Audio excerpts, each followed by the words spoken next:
WrestleTalk! Give us a subscribe.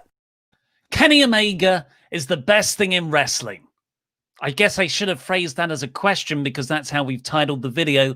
Is Kenny... I'll do it like a sort of... You get it a lot in news reporting on TV where they ask a question and then they answer it in the very first line.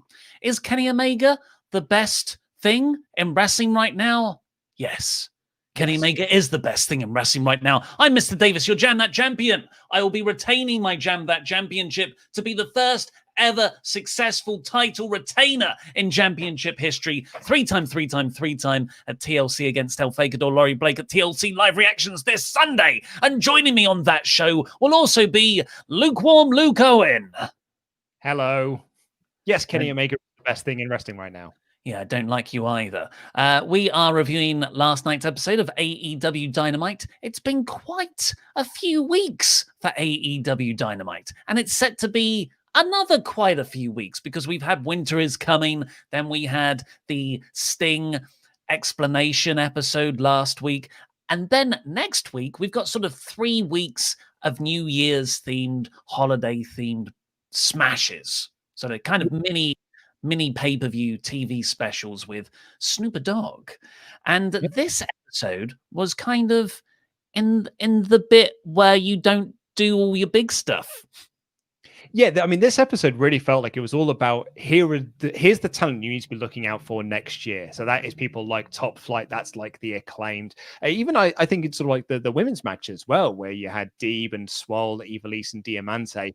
This whole episode felt like, okay, we've had all of this stuff in 2020, but here's what you need to look out for in 2021. And I thought that was a smart thing for them to do because, as you say, they've got a lot of tape shows coming up, big stuff on those tape shows, like no doubt.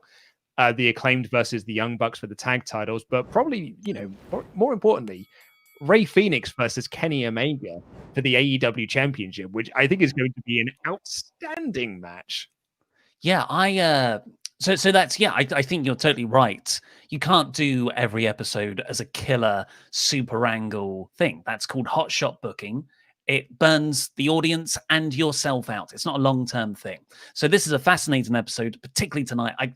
Weirdly, I'm looking more forward to the ratings when they come out tonight than I was after the Winter is Coming special, purely because this is kind of like, this will be the baseline. This is the true mark of success of how many viewers AEW have brought in over the last 2 weeks of just really insane booking. But yeah, it's also this kind of preview show of 2021. And you have the younger talent, which I thought they did a very competent, understated job of making feel part of the roster. But also, they've said it in interviews for months. 2021 is going to be Kenny Omega's year. And he main evented this show, his first match since winning the AEW Championship at Winter is Coming. And at we'll go into the match shortly. But yeah, at the end of it, we've got a match against Rey Fenix set up, which Pac announced, which is just so perfectly set up because Phoenix was injured in the number 1 contenders tournament that Omega eventually won. Omega beat Pentagon, if you remember, to advance in that tournament, but it was meant to be Phoenix. It should have been Phoenix. And that is why Tony Khan has booked this match. And that's why we had him face Joey Janela here, because they actually called this, the title elimination tournament, which is what the tournament had been called previously, because Joey couldn't make it. And in the end, he beat Sonny Kiss. So they set this up as like, okay, like he didn't get to have that match in the tournament. So we're now going to have that tournament match now. And if he gets the win, that will get him a title shot here. But with Phoenix had already advanced through into the next round. So they're already calling that a win. And now he's going to get a title shot off the back of that.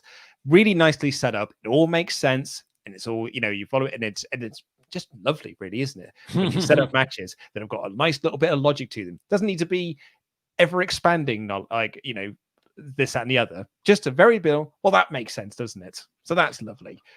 Well, it's just a perfect blend of long-term booking with reactive booking. Because you can, Gedo can lay plans for 2, 3, 4, 5 years ahead in New Japan, but injuries happen, particularly now in the pandemic. People are going to miss episodes because of various, isolation-y things, or in Phoenix's case, what was Joey's reason? That was because he worked that show, wasn't it? And he had to isolate.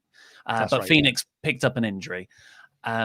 So yeah, you take what's been given to you. You don't just forget that happened. And AEW keep doing this. And it's one of the reasons their long-term booking works so well is because they're constantly tweaking stuff in the sort of micro level.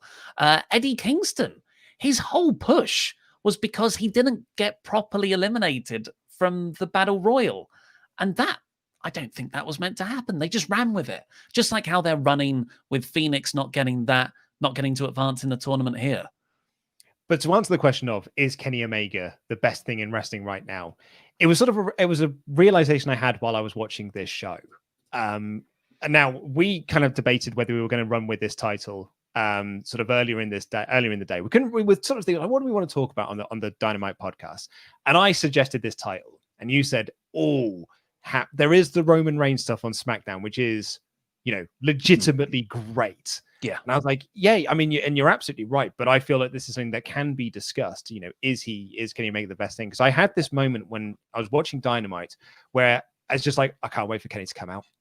Like, it was just like the whole shit. Kenny's was the main event. It was him versus Joey Janela.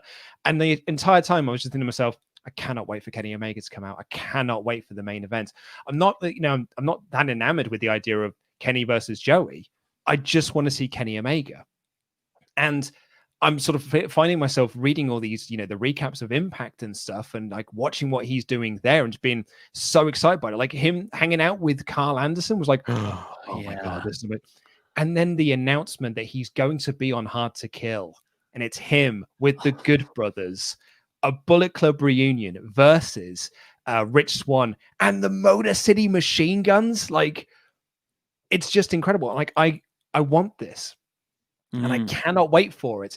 And yeah, Kenny Omega for me now he is the best thing in wrestling. As a personal thing, he's the best thing in wrestling because I just cannot wait to see what he's going to do next.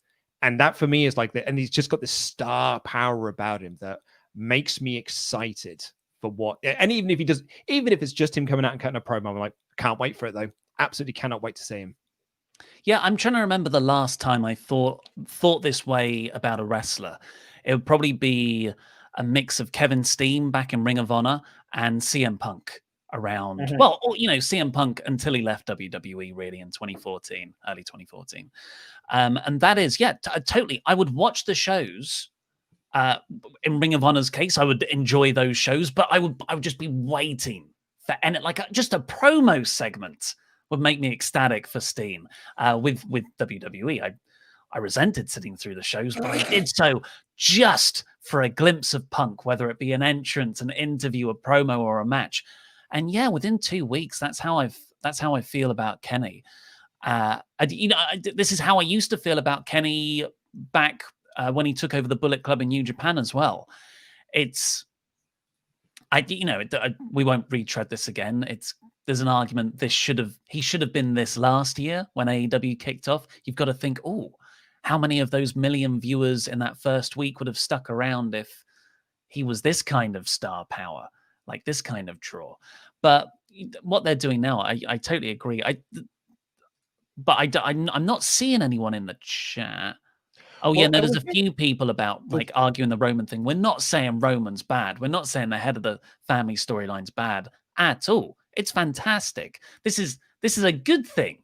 There's two good things on different wrestling promotions.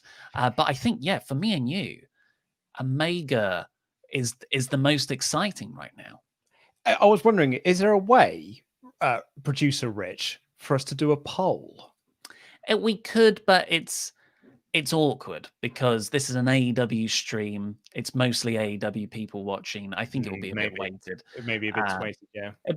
Maybe we just pop it up on Twitter and we'll get a sort of a wider thing. But yeah, everything from Kenny's. Let's talk about the match here. Oh yeah, because what I realized in this is that Kenny is the way Don Callis and Kenny present themselves is that it's beyond a wrestling company now. Like they don't feel like an AEW star; they feel like a wrestling star. Yeah. Oh, absolutely. And like, as I said, like I just love this presentation so much. You got Kenny doing the big entrance with the cleaning girls. His the Justin Roberts intro and everything with the North Carolina stuff. And then you got Don Callis walking up to Tony Schiavone and saying, "You are not good enough to call a Kenny Omega match. Get out of that seat. Give me that headset." And Tony, because you love Tony, stands up for himself. Like, "No, kiss my ass. Like, I'm not getting about my seat. This is my job."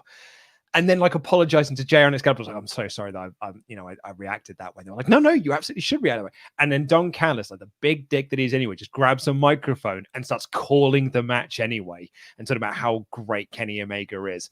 Until Joey Janela gets on offense, it's like it just goes very quiet. Yeah, but the microphone again, like it was the microphone that Kenny won with John Moxley. That like it's so thematically consistent. There's a real attention to detail. Obviously, it's Kenny Omega who's probably putting a lot of these bits in. But Tony Schiavone, the commentary team, like nothing is normal. It does fit. There is an NWO element to Kenny's character at the moment because he's leaning into the whole Bullet Club thing, which exists above all wrestling promotions. You know, AJ Styles in WWE, the guys over in New Japan, the guys in Impact. I feel like they're more Bullet Club than they are any of those individual promotions.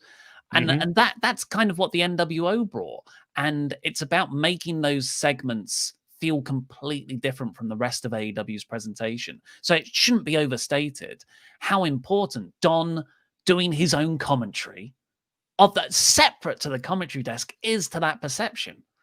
Yeah, it's interesting. We had some questions about this on Quizlemania last night, being like, "Oh, this is going to lead to," and we had this when we first, when this happened 2 weeks ago, was like, "Oh, AEW versus Impact dream matches. That's what this is. This is an AEW versus Impact war." But it's not.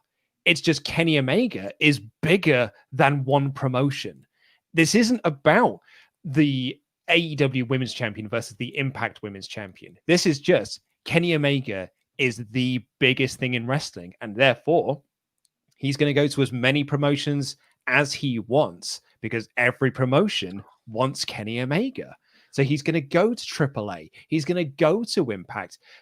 I would love it. He's going to go to New Japan. Once travel's ready, he's going to go to England. He's going to go to Rev Pro. He's going to go to this, that, and the other. And it's just, that's the character now. This isn't about any one promotion. This is about the star, Kenny Omega. Well, let's talk about one of those promotions. It's what we all want. It's the Forbidden Door. So we've been saying, no one kicks out the One-Winged Angel because, I'm dumb. I don't read all of history. And that's what AEW themselves on commentary have pushed. No one kicks out the One-Winged Angel. We got off AEW. New Japan New Japan did it a lot as well. We got off our episode last week, and producer Rich said to us both, actually, Ibushi kicked out in the DDT match they had. And okay, oh yeah, I think I'd read that once before, my bad. And here on this show, which is a really significant departure from the sort of AEW rules that they've had, Don Callis says, no one kicks out the One-Winged Angel on his microphone. And Excalibur just mutters under his breath, Kota Ibushi. Yeah. It's nuts, right? And do you know what? I've been thinking about this all day, like that line from Excalibur, and why all of a sudden we start to change this narrative. And I think it's because that Kota Ibushi kickout is becoming more commonplace of knowledge. So we've had super chats in, we've had hyper chats in. You and I have discussed it on this show. We had it on Quizlemania last night. People messaging him being like, who should be the first person to kick out the One-Winged Angel? It has just become this sort of like written rule among wrestling fans that no one has kicked out of the One-Winged Angel because that is what all the wrestlers have kind of put forward, right? Apart from those people who did know, who said like, well, actually there was that Kota Ibushi kick out spot, but not a lot of people remember that. And then you got the other people just like, well, actually Kota Ibushi, etc., etc. And so what I think is because that Kota Ibushi is now becoming more commonplace knowledge, they're like, well, we can't keep peddling this narrative that no one's ever done it because it's out there and more people are now remembering it. So we're not going to treat our audiences like they're idiots.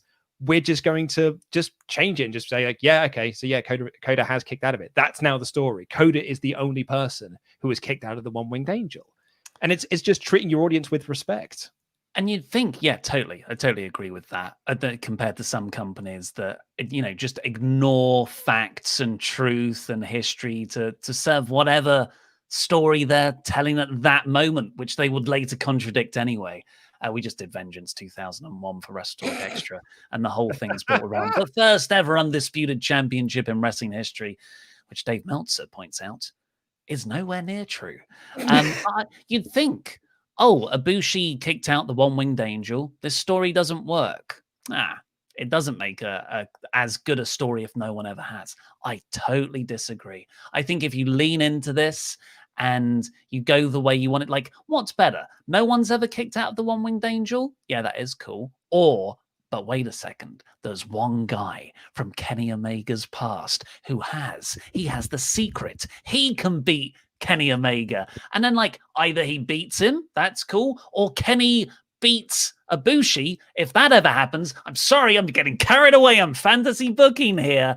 He beats Ibushi. He puts that to rest. You kind of tie that up in a little bow. Kenny has gotten stronger. The one-winged angel is undefeatable until Hangman Page kicks out of the one-winged angel. A one. Do it at one. Doing it one. Oh, no. So I'm just going to quickly read some messages we've had from producer Rich, which is just in all caps, Dick, and you're such a heel, Ollie. It's Mr. Davis. You're fired.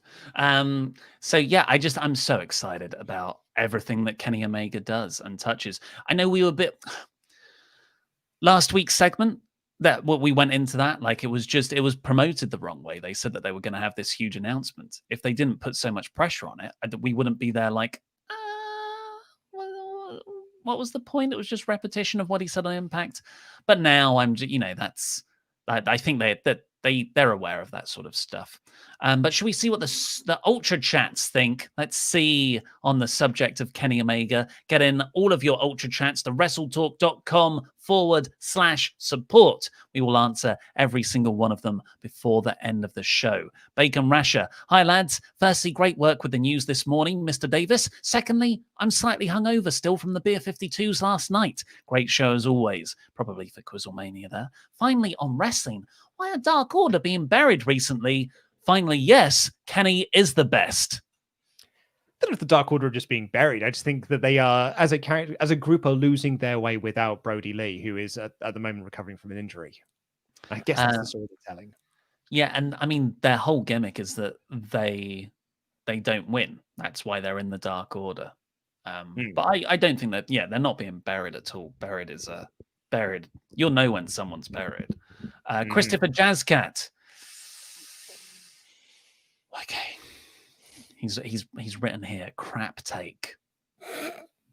Much like with Pentagon several weeks ago, this was not Omega at his absolute best. His characters are incredible, but I want to see the Omega who took the world by storm and broke the Meltzer scale. Hopefully Omega versus Phoenix will deliver. Okay, Jaska.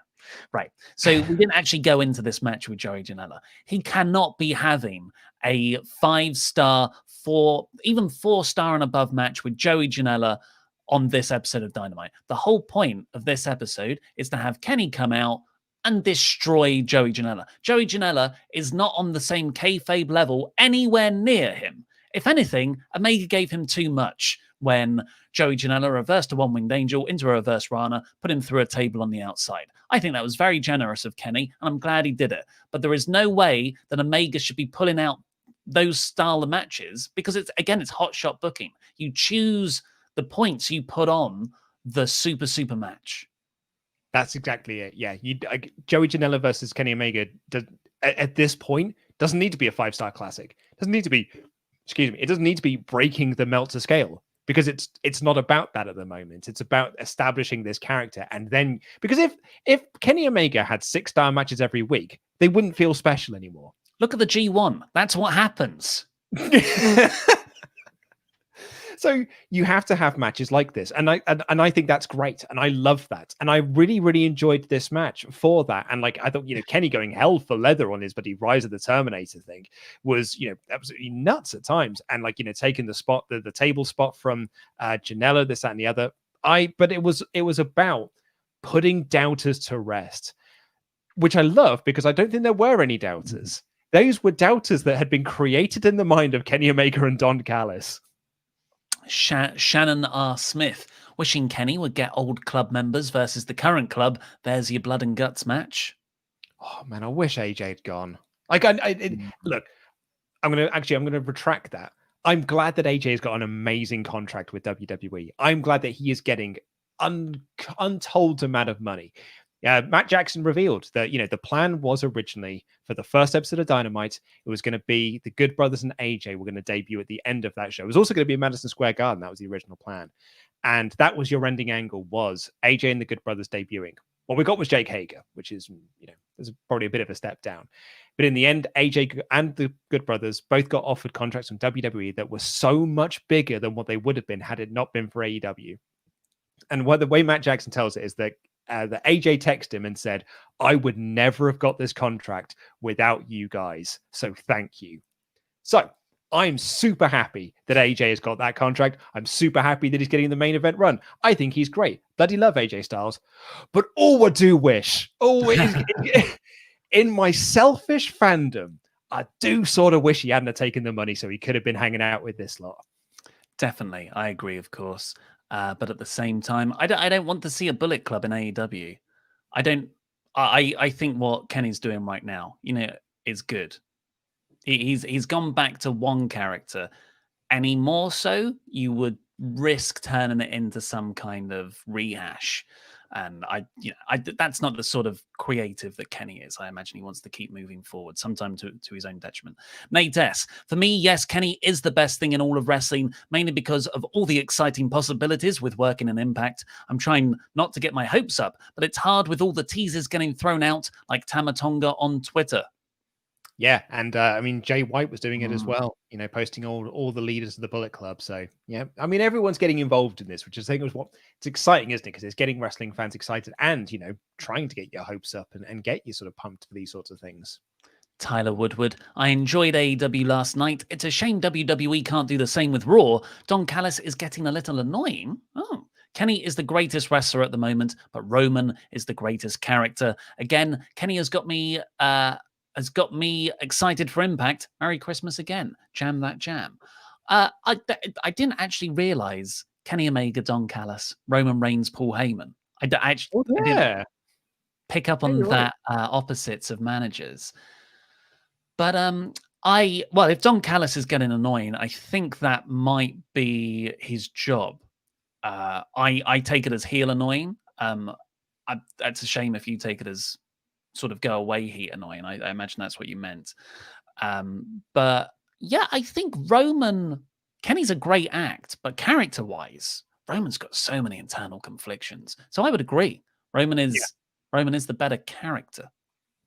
I think there's a lot of great stuff within this character of Kenny, but it's so early days that you can't say, like, there's absolutely no way you can say he's a better character than Roman is at the moment, because there's so much depth to that Reigns character that is just fascinating to watch. Mm-hmm. Like, go back and watch that Hell in a Cell match with Jey Uso. It is like, it's captivating stuff, man. Aaron, Good Brothers should be on Dynamite with Kenny. I think we'll see that, I don't know, January, February.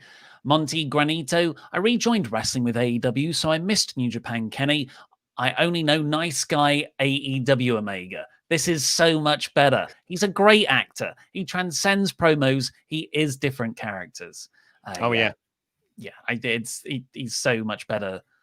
Not that the board Omega was. No, it was ineffective, is what it was. But getting him over wasn't the goal there. Shark Attack 856. Home on a snow day today. Oh man, snow day. Never got snow days. It never snowed in Reading when I was a kid. We get to watch live. Do you think the way Omega gets to wrestle Page again will be through the Eliminator tournament matches he's having? We could see matches with Colt, Wardlow, and Jungle Boy to elongate the story. Thoughts? No, because just these two, because these are the two anomalies from that tournament. People like Colt, Wardlow, Jungle Boy, and Page were all eliminated from the tournament. They were all beaten within the tournament. Joey and Phoenix weren't, because Joey was in contact with someone with COVID, and as you said, Phoenix got injured. So that's why we're sort of like, that's how we are putting a bow on that tournament. Jobber JJ496, last one for now. Hello, Mr. Davis and Luke. Omega and Don Callis are fantastic. Love Don and Tony Schiavone. Tony saying Omega boosted TNA viewers from 1 to 6 was hilarious. He put over me and my friends. AEW received a fact checker letter from Tempest. Oh, probably on the One Winged Angel thing. Ibushi versus Omega? Yes, please. Now, Jabba JJ, thank you very much for your birthday message that you sent me as part of Dan's video. That was very, very lovely. It's one of the most touching things I've seen all year. It was genuinely so, so lovely, and it made me cry a little bit. But I was the one that brought up the fact that Ibushi had kicked out because producer Rich told me last week, and I wanted to be the one that looked smart. So I said it before Tempest did. Getting all of your Ultra Chats to WrestleTalk.com/support. We'll read out every single one of them before the end of the show. But let's do the full play-by-play review of AEW, which started off with Hangman Page and John Silver and Alex Reynolds of the Dark Order versus Matt Hardy and the Private Party. This was fun. Dude, Reynolds and Silver coming out dressed as Hangman Page proper made me laugh. They looked like they were having so much fun. And you know, oh man, like Silver and Page, like Silver and Reynolds are really good in this role. Silver in particular is fantastic in this role. But it's made so much better because of Paige's selling of it all. Like Paige's selling of these two goofy goofballs, these goofy goobers, is so because he's amused by it. It's not joining the Dark Order, but he is amused by these lads. Like him, like Silver jumping up onto his back in celebration, and him dropping him down onto one of the members of Private Party. Like him, the way he looked at them when they came out with the neckerchiefs and the cowboy hats. It's so great. I'm really enjoying their interactions. Yeah, this match was really the whole show was just furthering storylines. Really, nothing huge happened. But here you had one on one side, which was the I've written Bucks, Hangman Page and Dark Order. They're sort of forming a team. They're getting on well together, whereas on the opposite side of the ring, Matt Hardy is descending more into this heel character and pushing away Private Party. So, yeah, it was really, really nice storytelling. I thought John Silver got injured at one point when Matt gave him a twist of fate off of the apron. Thankfully, he's okay. I immediately held his knee. But it was Alex Reynolds who had gin and juice hit on him, and then Matt tagged himself in to steal a pin, really, for his team. Yeah, his new thing is like truther than truth or something. Like it's, do you know what I'm going to give Matt Hardy credit for? He looked at he read the room and it wasn't working. So he's like, cool, won't do that then. I'm going to try something new. That, you know, that is to be commended because there are certain wrestlers who will just beat things into the ground to be like, no, this will get over because I'm invested in this and I want everyone else to be.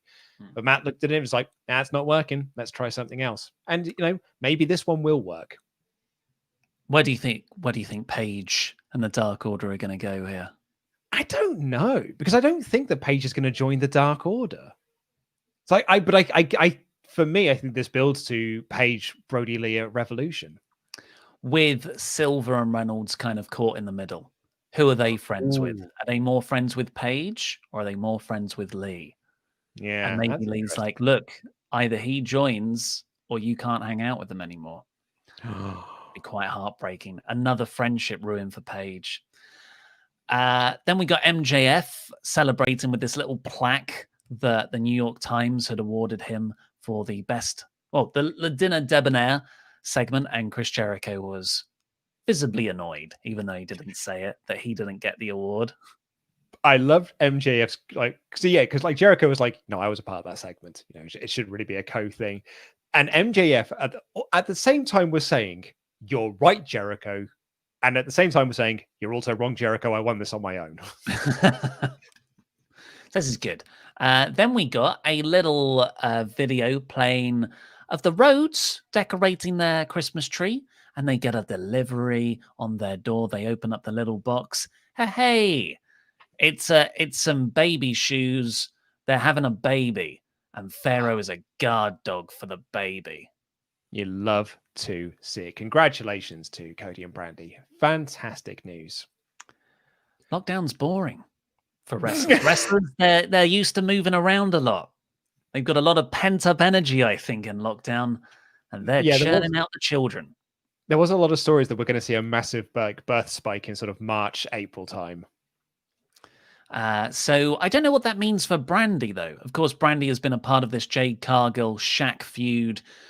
It's not the worst thing in the world. I think if she gets removed from that, because you can't get physical now. Sure. No, absolutely not. No, and it's a shame that we'll never get to see Brandy versus Shaq, which is it's the match that you didn't think you wanted. Cody was billed as the future father here when he came out. Brandy came out with him. It was very, very lovely. It just felt nice. Yeah, it just felt nice. And also, not artificial. No, absolutely not. No, and like the crowd were like super. They had the video package beforehand, so the crowd were like really happy to hear this news, and we're so glad it was getting lots of Cody chants before he even made his entrance. So that it totally worked. I love Angelico's new gimmick though. This whole like this submission specialist thing. It would be great if he actually. But he's probably won like 20 million matches on Dark that I've not seen with his submissions. Be good if that happened on Dynamite.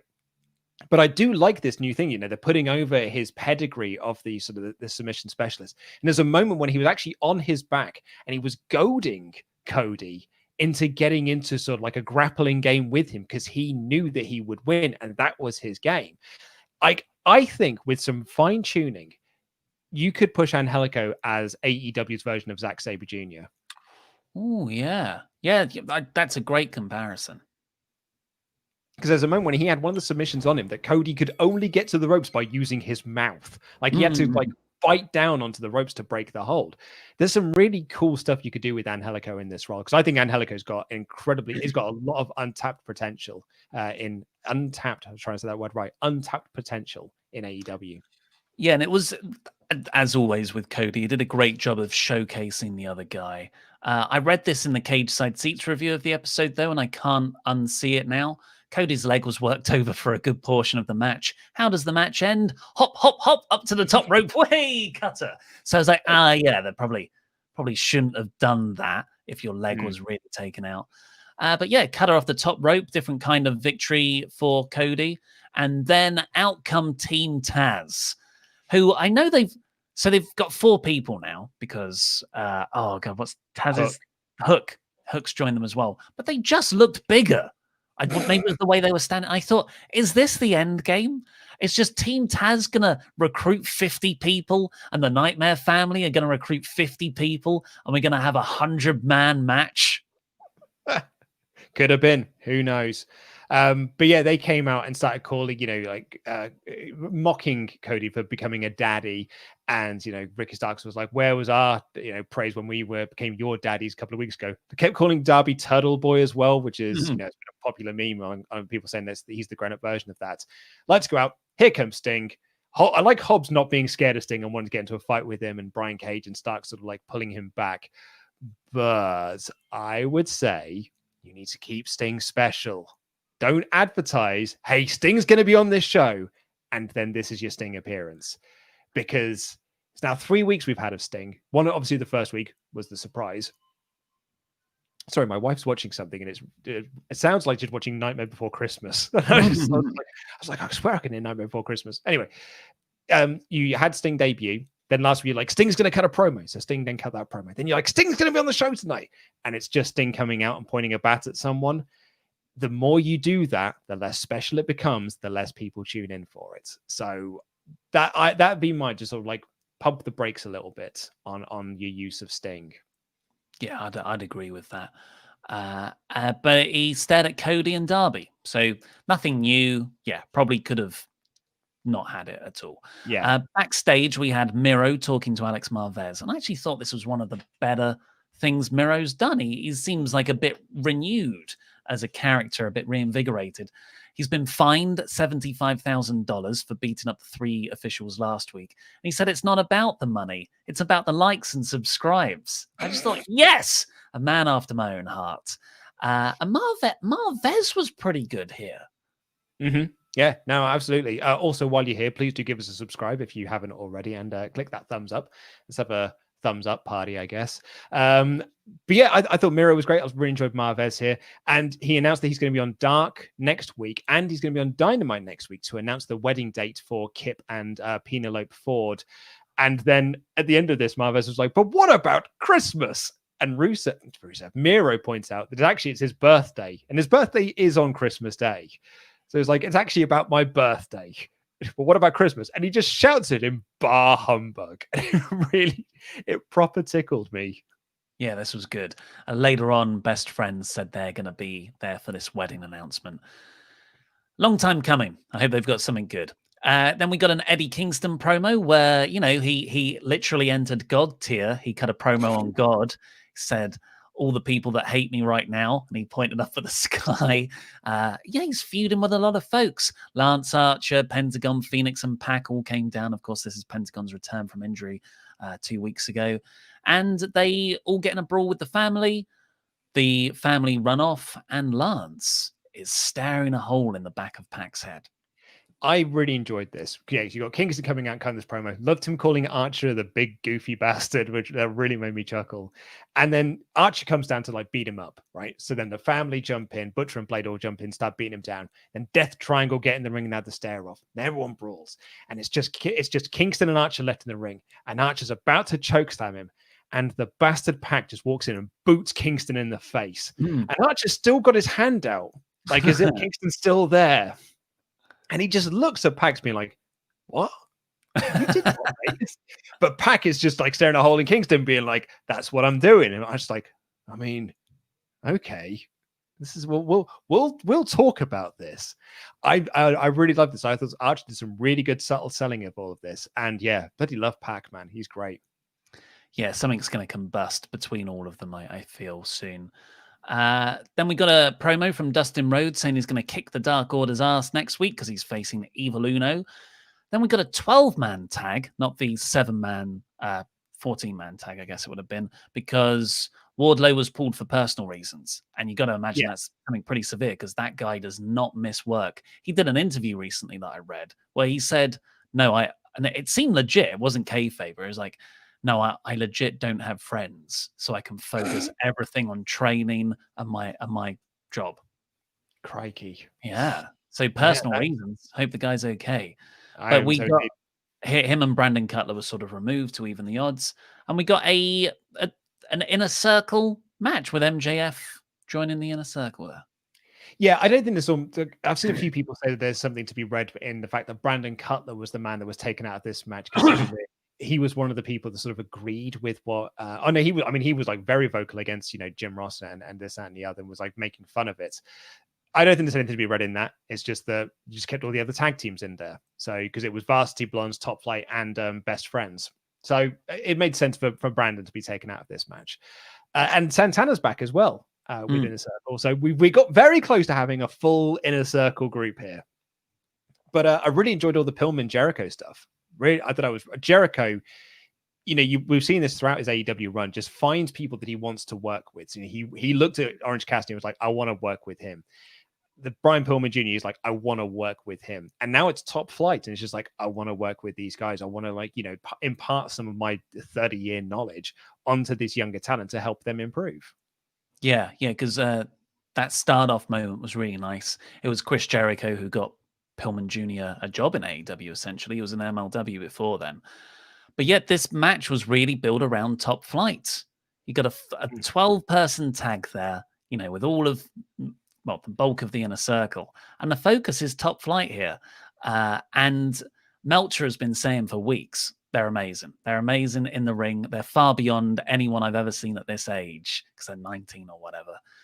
Just get them into promo class as well. I don't know if they can cut promos, but they need to be getting those reps in as well, because then they'll be the total package. And would you believe it? Later on, they get a promo. They're pretty decent. Yeah, they're all right, aren't they? Pretty good. Yeah.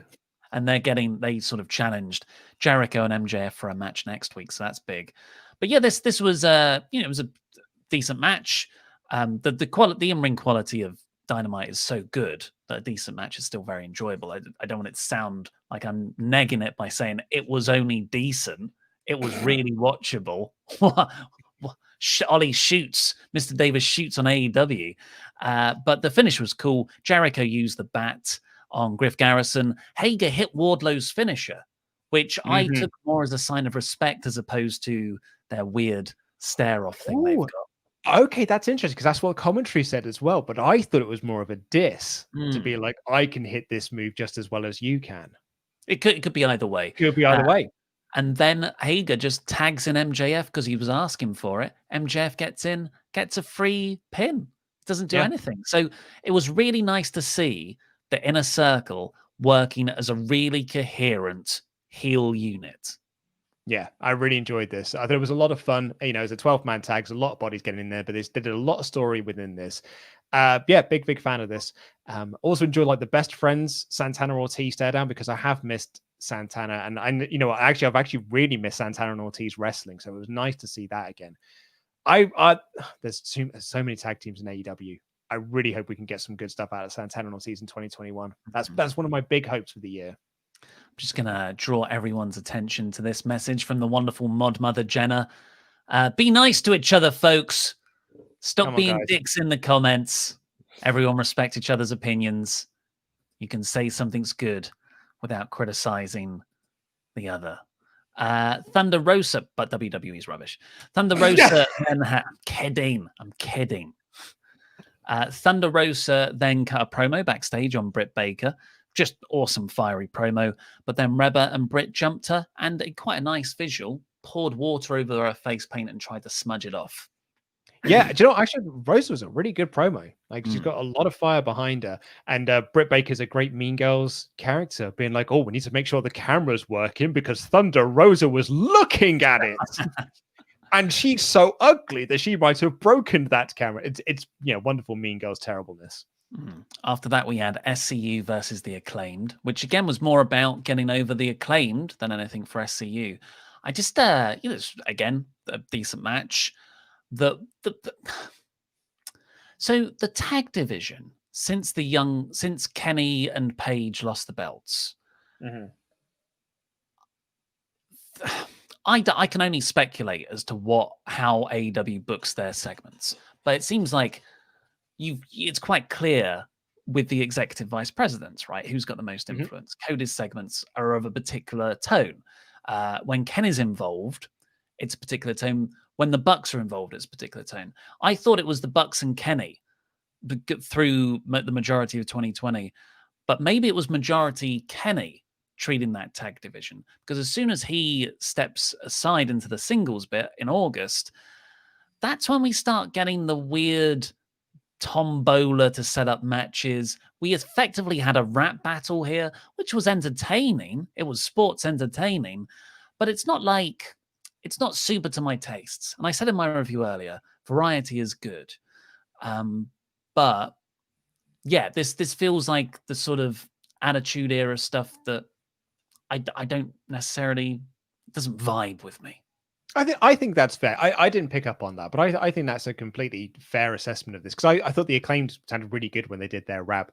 I thought it was funny that, like, Kaz, definitely not as good as a rapper, but his was way funnier. But I thought the match did a good job of putting over the Acclaimed, talking about how they've won their last 7 matches, getting over the boombox as the illegal weapon. They really put over they pinned Christopher Daniels. What an upset that is. And then afterwards, they challenged the Bucks to a title match next week. But yeah, like, I agree with you. I can feel like that's the Young Bucks haven't got sort of a feud at the moment. I think like Kenny doesn't have a feud either, but he almost doesn't need to have one, because it's all about establishing this new character before you then move. We haven't heard hide or hair from Moxley since he lost the title. So there's always that bubbling in the background. But yeah, the Bucks don't feel like they have a sort of a direction at the moment, which I find interesting. I'm curious to see what they come into with, but maybe there is, just because we're winding down for the year. Come January, that's when we're sort of like being like, and here's your storyline for the next year. Yeah, maybe. After that, we got a story for the women's division, though. We got Ivelisse and Diamante versus Big Swole and Serena Deeb. They had a decent match, and all the usual women's stuff in the same slot of the show with the same sort of ad break, but it is what it is, isn't it? And after the match, which Big Swole won, making Diamante tap, Nyla Rose and Vicky Guerrero ran down. Vicky Guerrero, she just shouldn't get physical, I don't think. No, yeah, these were not good. This was not good stuff. Little kicks. Or I don't know, maybe it's maybe it's good because she's a heel manager. I don't know. I Didn't just work for don't do me. it. Yeah, just don't do it. And Red Velvet ran down and chased them off with a chair. So that's a story. I don't really know what they're fighting over. It just feels like people are fighting, unless I missed something. Well, they did say on commentary that Big Swole is currently the #1 ranked in the women's division, so she could either go after Shida or she could go after Serena Deeb. And with them on the same team, maybe they were putting over something along those lines, that it's actually going to be Swole Deeb is the direction we're going to head for that. And they were, putting over Big Swole, being like, she's been working with Dean Malenko. She's now got this new finish, the Clearwater Cloverleaf. It's a lovely little tribute to Dean. So maybe there's something in all of that, or I could just be reaching. Yeah, because the Rose Guerrero stuff just feels like it's thrown in. Was meant to be. I don't know. But at least it's better than where we were a month ago with the women's division. Exactly. And I think now that Brandy is pregnant, they're going to have to change course on this whole Jade Cargill thing and work out what the new direction of this feud is, because they can't have Brandy get physical anymore. After that, we got Best Friends saying they'll be at the wedding segment next week, and FTR. And I thought this was really cool because everything was done like AEW was just transitioning to the next segment. They were still playing the transition music, but FTR have just stolen a headset and are yelling at people. Yelling at the commentary desk. And it was like the sound was really distorted. And they're just talking about Jurassic Express and how they're presumably going to interfere in their match next week. Yeah, essentially what they were playing this video package for Jurassic Express, because as Ollie said, they've got a match next week. And it was a really cool video package because it was putting over this team as, it's one of the awesome acts of AEW. And then all of a sudden you've got FTR shouting, being like, look, we do not like what AEW is becoming. We are tag team wrestling. This is our passion. This is what I do to put food on the table. Tag team wrestling is our passion. And this company is putting over a guy that dresses like a dinosaur. And like we've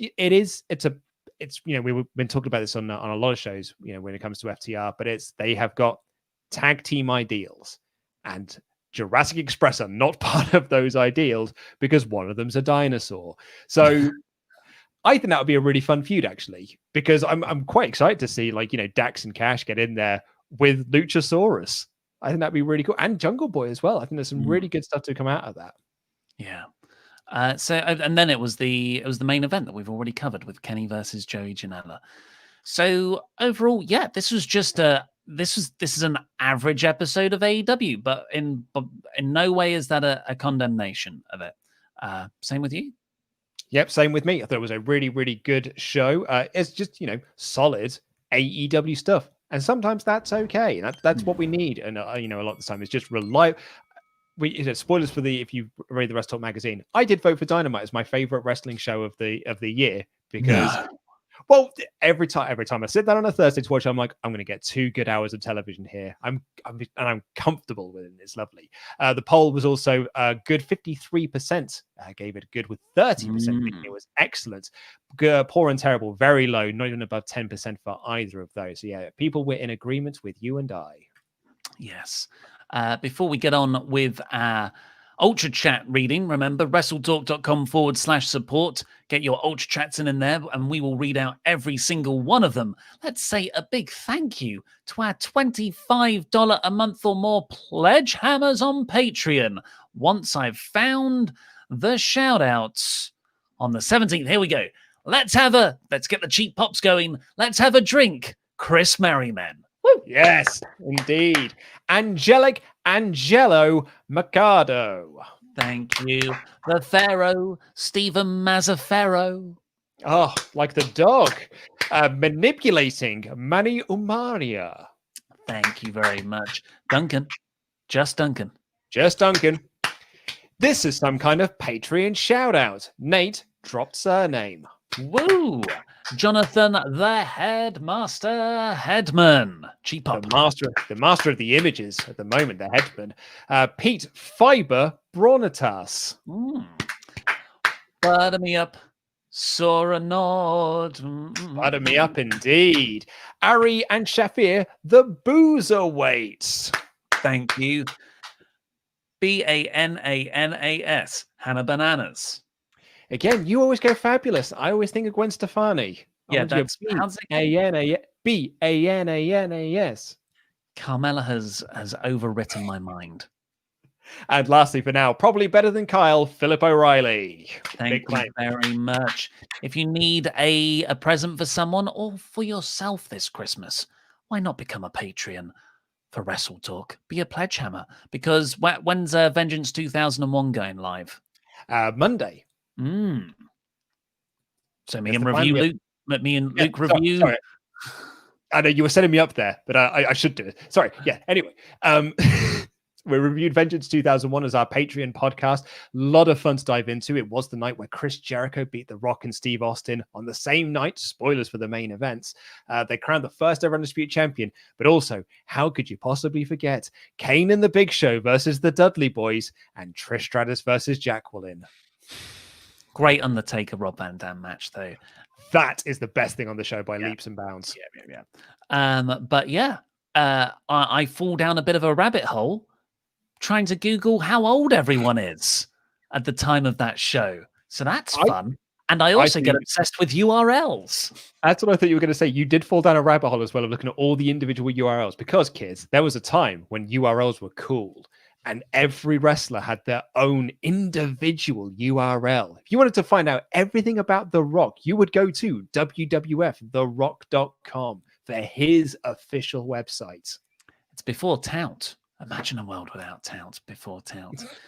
So let's get on with these remaining Ultra Chats. Last call for the Ultra Chats. Gavin, Kenny is the best thing in wrestling, but his work now wouldn't be possible if it wasn't informed by the year he had prior. He's not the cleaner he was in Japan, but instead a more traditional Western heel while still borrowing elements from the cleaner. That's the interesting thing about this is because we've said it on this show. This should have been the Kenny from the start. And, you know, the Kenny, I'm a bit bored, I'm not as good as I once wasn't the best character. But but like Gavin says, we did need that in order to get to this point in a way. Sort of. Like, I can see that argument. I really can. Yeah, I'm familiar with the argument. I think you should at that point in the promotion's TV launch, you prioritize everything. You come out all guns a blazing. You don't save one of your best things for a year's time when you should be doing that right away. Hugh Janus, best thing in wrestling. Come on, guys. Lana is gone for 2 days and we forget about the true art of storytelling with her. Proper AEW bias. Yeah, sorry. About Lana. Genetic Ghost, it seems like Kenny is replacing Matt and Nick with the Good Brothers, all because they didn't want to turn heel with him. It's a great story, but it's breaking my heart. I hope there is a 6-man tag, Mox and the Bucks versus Kenny and the Good Brothers. You've got the wrong person in there. Surely it's Hangman Page and the Bucks. Exactly. The Bucks have got to go back to Hangman Page, the man that they kicked out of the Elite. Reese Johnson, afternoon lads. AEW was like a palate cleanser, ready for the main course now over the next few weeks. NXT worth watching this week too. Dunn O'Reilly match, of course, the number one contenders, was very good. He's coming for you, Oliver. You mean Mr. Davis? Only 3 days until everything. Here's Fake Adore. Whatever. We'll soon see when we come to TLC this Sunday. Very excited for that. Dynamic Penguin, one of AEW's biggest strengths right now is keeping everyone relevant even if they're not wrestling every week. There was over a dozen people involved in this show who didn't. Team Taz especially feels really important without having matches every week. Yeah, them cutting promos every week is it's a good way of keeping them relevant. I do love Team Taz. I do feel like they're getting in the yuck mold though. They should win some stuff and win some titles soonish. Maytess, congrats on becoming an uncle. Did Cody... Oh, yeah, because Cody's my brother. Did Cody tell you ahead of time, or did you find out like everyone else? I found out like all of you guys, man. Back Cody. Can't wait for Ray versus Kenny. That is going to be a banger. Merry Christmas, guys. I'm excited for the Christmas pod to drop. Oh, it's a messy show. It's 3 hours and it's messy. Bacon Rasher, hi again, lads. I get Dark Order not being buried, but after Dustin and Matt Hardy, I'm a bit down. Kenny gives me Stone Cold Glass Shatter vibes. Also, I think Luke got the bit about Mr. Davis doing the news this morning at 1 p.m. I'm not sure Mr. Davis did. So because you end off Quizzlemania saying, I've got to do the news in the morning, but the news doesn't actually go out until 1 p.m. Oh, yeah, Bacon Rasher, you're right. That's a live feed you're watching right there. That's not something I've started writing and making 6 hours beforehand. Magnus, Page does not want to admit it, but it seems like he is having fun with the Dark Order, and on being the Elite and Dynamite, he has had fun with them while being sober. Yeah, he if you haven't seen Being the Elite, he had a heck of a lot of fun hanging out with the Dark Order, but the Dark Order forgot to ask him to join the group. This is a great ultra chat from Jonathan Hedman here, pointing out what seems to be an annual tradition. So what do you think was worse, Vicky's kicks or the Dark Order's punches on Dustin last year? LOL. Vicky's kicks. 100% Vicky's kicks. Dustin's not going to be cutting a promo on her, though, is he? Fake sport feel. I think it's pretty likely that Kenny maybe needed a break after the grueling pace of 2016 to 18. I get wanting to keep him at the very top level, but it probably wasn't sustainable for him. I love that he's being pushed now, though. He had 8 months off before the start of AEW, let's remember. So, it wasn't like he went straight from New Japan into weekly Dynamite. There was 9 months there. I know you're launching a promotion, but again, I have no idea how more successful AEW would be if we had this version of the cleaner when Dynamite launched, but I would bet it would be more so. AEW chats, this one's actually from last week from Charles. It says, you do realize the whole Lance Archer thing is because Pac is back overseas and they need someone to help fill in with Death Triangle. I mean, Pac was here, so unfortunately that chat might have worked last week, but it turns out, and also this was a taped show, and Pac was there. Hugh Janus, favorite act of the year personally has been Team Taz. Really think they should receive I think Taz should receive best non-wrestling personality of the year. Some of the best parts of Dynamite feature him. Team FTW. Yeah, I agree. I think Tony Schiavone is the one for me, though. Rafman, hi, Luke and Ollie. How do you think AEW is doing financially? They've spent a hell of a lot of money this past year. Do you think they've started to turn a profit yet? It's a private company, unlike WWE, so we don't get to know the finances. You're great, but we do know that they were against all odds, like TNA, it's pay-per-view.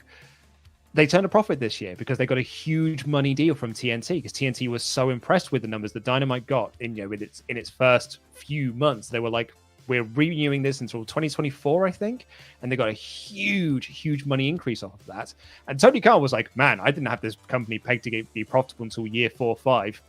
Profitable within year 1. Absolutely incredible scenes. FH, if AEW introduced trio titles at the start of January, who would you want to see be the inaugural champs? By the way, love the show. Once again, listening from my office alone. Feels wrong, but right. I'm going to pick Jurassic Express because it will anger FTR even more. But who would FTR team with? I think, Team Taz really should win something, but also Death Triangle. It's got to be Death Triangle, surely. The star power should always be Pentagon. Christopher Jazzcow. Ollie, you and I are more alike than you know. I used to watch the same stuff in ROH with Steen Kill, and with Punk in WWE. I actually stopped watching WWE after Punk left. I am nothing like you, Jazzcat. And he adds, and I love the G1 exactly because it's 5-star matches night out of night. It's my favorite time of the year. Don Callis is great. Loves him as Cyrus in ECW. He's such a dick. He's such a great dick in ECW as Cyrus the Virus.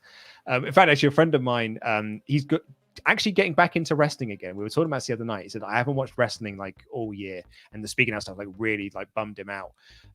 But he's like, I'm actually starting to get back into wrestling again because of Kenny Omega and the partnership with Callis. And he's actually, it's nice to feel excited about it again. But whenever we text each other, we still call him Cyrus. Miguel Ortiz, been loving the Petty Tonys showing up on Impact past couple of weeks. What do you think of them, the Petty Tonys? I called them Two Tone, my favorite tag team. Yeah, I get a kick out of it. I do not want to see Tony Khan as I already think just because I've been burnt so much in the past with the owners becoming on-screen characters. So and he did say that he didn't want to do it. I'm enjoying it, but his name's being thrown around a lot at the moment. He was on screen. It was like his first on screen thing, those funny adverts. And they were funny, but funny in a tongue in cheek way. So I've been burnt so many times before. I don't I don't want him to be a character. Do you want me to take these out? I'll finish them off. Luthen asks, good morning from the colonies, gents. Last night I donated for the first time on Quizzlemania, but I've been following y'all for way longer. Thank you for being such a light in this dark year. Hope my wisdom teeth heal soon. Hashtag yes, please. Hashtag jam that jam. Yeah, he had his, or they rather, had their wisdom teeth taken out. Sucks. Zachary Jenkins, Mr. Davis, are your legs okay from that split in the review today? I'm a former athlete and can give you some techniques on static stretching. I didn't need any techniques or tips. I'm legit doing a split stretching class every Saturday morning. Are you really? Yeah, Anna wants to do it. How's that working out for you? Well, I'm definitely bendier, but yeah, that's a relative term. Okay, well, we'll talk about this after the show because this is news to me. You kept that quiet. James Handley, watching like 6 months. Have you really? No way. Have you really? It was like an early lockdown thing. No. Dude, if you'd have given me a million guesses, I don't even think I'd have got to that point. It's a circus thing. She works in the circus. It sounds weirder than it is. Oh, I'm shook. James Handley said, watching you two on Thursdays as opposed to Tuesdays is such a contrast. It's like AEW NXT buy you a puppy every week and then you get to watch Raw strangle that puppy on live TV. Yeah, we love wrestling. Jobber JJ, correction. AEW received a fact check letter from the other fact checker, Luke Owen. Thanks, Jobber JJ. Glad you liked my birthday message. Oh, dude, it was so lovely. Like Dan put together, like it was Dan, it was Marcel Jura, it was Jobber JJ, it was Carol, it was SP3, Alex McCarthy, Sean Ross. Oh, it was so lovely. Carol Wands, who was actually part of it. Hello, boys. Congrats on Brandy and Cody and their announcement. Also wishing luck to Ollie for another Cinemania win today. Our double champ until TLC and when everything will be Fakador. Love you both for making Quizzlemania so much fun last night. Hashtag yes, please. Hashtag get rowdy. Yeah, we'll plug Cinemania shortly, but thank you for your luck, Carol. I don't need it. Tyler Woodward, Jazz Cat again to argue with Ollie. Just remember, he's paying for your second panini maker.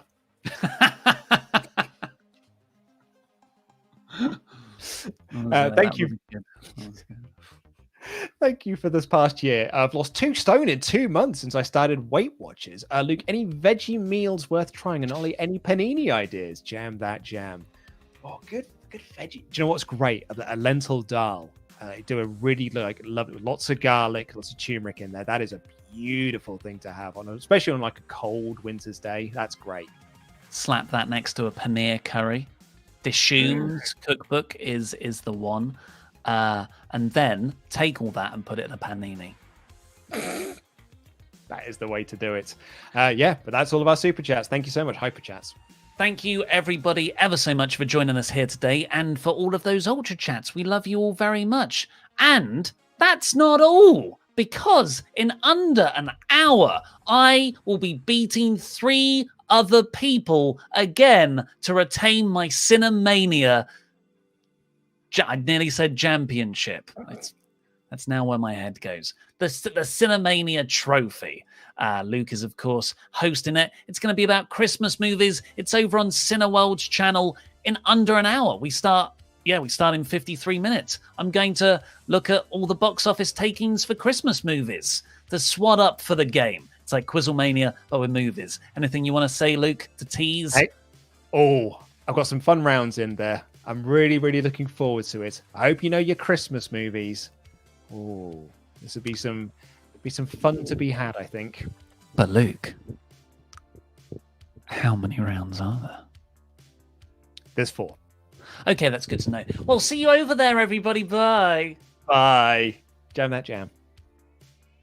Bye.